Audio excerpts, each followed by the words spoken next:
और बात करते हैं उत्तर प्रदेश के कासगंज की, जहां जिंदगी धीरे धीरे अब पटरी पर लौटने लगी है।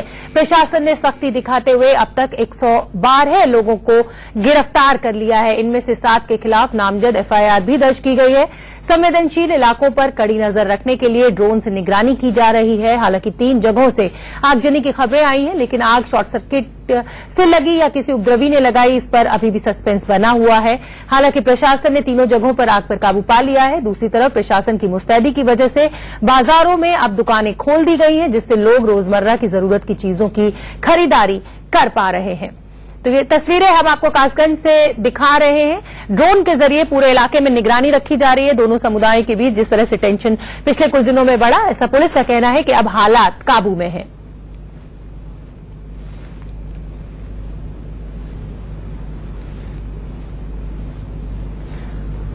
हमारे साथ हमारे सहयोगी कुमार सोनू जुड़ गए हैं। कुमार, इस समय का ताजा अपडेट क्या है? जिस तरह से कल आगजनी की कोशिश की गई, हालांकि अभी वजह साफ नहीं है, लेकिन अब इस समय के ताजा हालात क्या हैं वो आप बताइए। देखिए, कल बाजार खुलवाए गए थे प्रशासन की तरफ से, पुलिस प्रशासन की तरफ से, ताकि लोग जो हैं रोजमर्रा की जरूरत का सामान ले सकें। काफी देर तक बाजार खुले रहे, दोपहर बाद बाजार खुलवाए गए थे और शाम तक बाजार खुले रहे और तमाम लोग जो है अपने अपने घरों से निकले भी और सौहार्द बनाने की भी कोशिश की गई कि ताकि किसी भी तरह की कोई अप्रिय घटना ना हो। लोगों में उत्साह बढ़ाने के लिए भी जो है प्रशासन लगातार अपील कर रहा था कि आप अपनी अपनी दुकानें, जिन जिन की दुकानें बाजार में हैं, वो खरीदें और लोगों से भी अपील कर रहा था कि अगर आपको कुछ खरीदारी करनी है तो बाजार भी जाएं। लेकिन रात में 3 घटनाएं सामने आई हैं। एक शॉर्ट सर्किट की वजह से हुई है और बाकी 2 में भी आगजनी की गई है। क्या कारण है कि कौन लोग पीछे हैं, ये एक जांच का विषय है। लेकिन आज भी मैं आपको ठीक दिखाऊं, शोभना मेरे पीछे ये कॉस्मेटिक की दुकान है जो रेलवे रोड पर बनी हुई है और इसमें भी जो है दरवाजे में आग लगाई गई थी। लेकिन बावजूद इसके इस दुकानदार ने हिम्मत दिखाते हुए प्रशासन की बात को मानते हुए आज दुकान खोली है और तमाम लोगों से। सोनू, आप वहां पर मौजूद हैं। सोनू, आप वहां पर मौजूद हैं। आपकी लोगों से बातचीत हुई होगी। जो नाराजगी दोनों समुदायों में एक दूसरे को लेकर हो गई थी, क्या हालात, क्या वो कुछ ठीक हुआ है? लोगों का अब क्या की प्रतिक्रिया क्या है अब?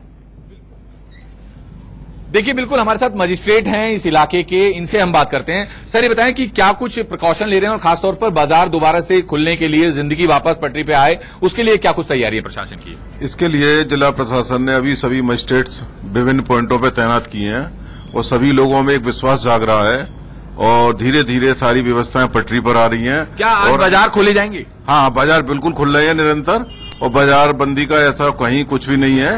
निरंतर बाजार खुल रहे हैं और सभी दुकानें खुल रही हैं और जी बिल्कुल, देखिए सभी दुकानें खुलने की अपील की गई। प्रशासन की तरफ से लगातार अपील की जा रही है कि आप खोलें और पुलिस बड़ी चौकसी के साथ काम कर रही है। हालांकि शुरुआती दौर में सोनू, क्या सुरक्षा बलों की तैनाती बहुत बड़ी तादाद में आप बाजारों में देख रहे हैं? बाजार खुलने का दावा तो कर रहे हैं मजिस्ट्रेट साहब, पर सुरक्षा के इंतजाम कैसे हैं? क्या उस पर एक नजर आप हमारी अपने कैमरे के जरिए डलवा पाएंगे? देखिए, सुरक्षा के लिहाज से मैं आपको बताऊं कि रेलवे रोड से लेकर जो नदरई गेट का पूरा इलाका है या जो कासगंज का घंटाघर का इलाका है, ये बड़ा यहां पर थोड़ा सेंसिटिव है। लेकिन पुलिस पूरी तरह मुस्तैद है। लगातार आईजी, डीआईजी रैंक के अधिकारी रात भर गश्त कर रहे हैं अपनी गाड़ी में। मैं खुद जो है रात भर निकला था कासगंज की सड़कों पर देखने के लिए कि कितना सुरक्षित माहौल हो चुका है अब कासगंज में और क्या सुरक्षा में कोई चूक तो नहीं है। तो मुझे ऐसा कहीं कुछ देखने को नहीं मिला। बिल्कुल अच्छा माहौल है इस वक्त कासगंज का। और जब दोपहर बाद कल बाजार खुलवाए गए तो लोगों में भी काफी उत्साह दिखा। वो अपने अपने घरों से निकले, रोजमर्रा की जरूरत का सामान ले रहे थे। बाजार बिल्कुल खचाखच भरे हुए थे, भीड़ इतनी थी कि पैर रखने की जगह नहीं थी। लेकिन लोगों में उत्साह देखने को मिला। प्रशासन में भी एक जो है कहीं ना कहीं मजबूती मिली है इस बात से कि लोग अब वापस बाजार में आ रहे हैं और किसी तरह का कोई नहीं। हालांकि थोड़ी ढील दी गई थी अघोषित कर्फ्यू जैसे माहौल में, उससे जो है कहीं ना कहीं एक पॉजिटिव पॉइंट प्रशासन को मिला है और अब उसमें भी हिम्मत आई है कि अब आज बाजार खुलवाया जाए। हालांकि सोमवार को बाजार बंद रहते हैं, लेकिन फिर भी अपील की जा रही है कि आप सोमवार को भी जो है अपनी अपनी दुकानें खोलें। जी चलिए सोनू, बहुत अच्छी खबर आपने दी कि हालात ठीक हो रहे हैं और हम भी उम्मीद करेंगे कि अब जो सौहार्द है वो ना बिगड़े। बहुत बहुत धन्यवाद आपका इस पूरी जानकारी के लिए। यहां रुकना होगा एक छोटे से ब्रेक के लिए, फौरन हाजिर होते हैं, कहीं मत जाइए।